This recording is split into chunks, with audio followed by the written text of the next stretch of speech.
that. That is beautiful. Wow. I think that's the artist conch.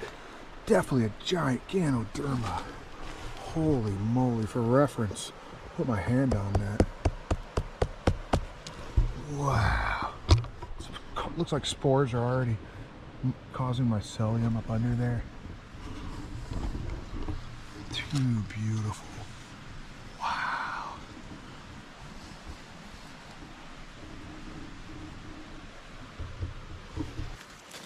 Wow. Hold on now. We got more to see. I'm so glad that I kept coming this way. Yeah, that has to be the Ganoderma applanatum artist conch. That is the biggest conch I've ever seen.